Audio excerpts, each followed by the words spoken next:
हम आपको बता दें कि रूस यूक्रेन जंग के 40 दिन से ज्यादा का वक्त बीत गया है, लेकिन सवाल यह बरकरार है कि यह जंग अब किस ओर जाती हुई नजर आ रही है। सवाल यह भी कि संयुक्त राष्ट्र इस वक्त क्या कर रहा है। क्या शहर शहर को लेकर लड़ाई जो है वो किसी अंजाम तक पहुंच सकेगी। भले ही जेलेंस्की बदला लेने की बात कर रहे हैं, लेकिन वो भी ये बात जानते हैं कि यह जंग अभी इतनी आसान नहीं है।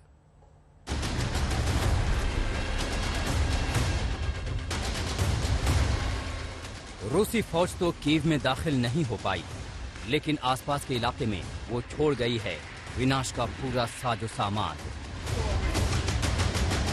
रूसी फौज के जाने के बाद यूक्रेन की सेना चप्पे चप्पे की जांच में जुटी है कि कहीं रूस के सैनिक विस्फोटक छोड़कर तो नहीं चले गए। ये कीव के पास का कोई इलाका बताया जाता है। बर्बादी की तस्वीरें देखिए, जली हुई कारें, रूसी हमले में टूटी इमारतें और मलबों को साफ करते यूक्रेनी आपात सेवा के लोग।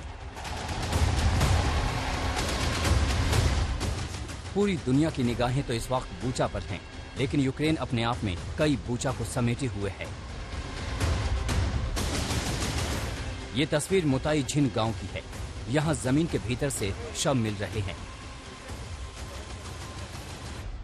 रूसी फौज के जाने के बाद जब लोग यहां पहुंचे तो जमीन के अंदर दबाए गए शवों को देखकर सकते में आ गए। जैसे जैसे यूक्रेनी फौज इलाकों को अपने कब्जे में लेती जा रही है, रूसी फौज के अत्याचारों का खुलासा होता जा रहा है। कीव से ही सटे होस्टोमेल एयरपोर्ट की तस्वीर तो और भी भयावह है। यूक्रेन के रक्षा मंत्रालय ने ये वीडियो जारी किया है। एयरपोर्ट के हैंगर में लगे तमाम विमानों का रूसी हमले में खस्ता हाल हो चुका है। भारी आर्टिलरी हमले में मिरिया समेत तमाम विमान जलकर बर्बाद हो गए। मिरिया विमान अपने साथ 250 टन सामान ढोने की क्षमता रखती थी, लेकिन $3 बिलियन से भी महंगा ये विमान अब इस्तेमाल लायक नहीं रह गया।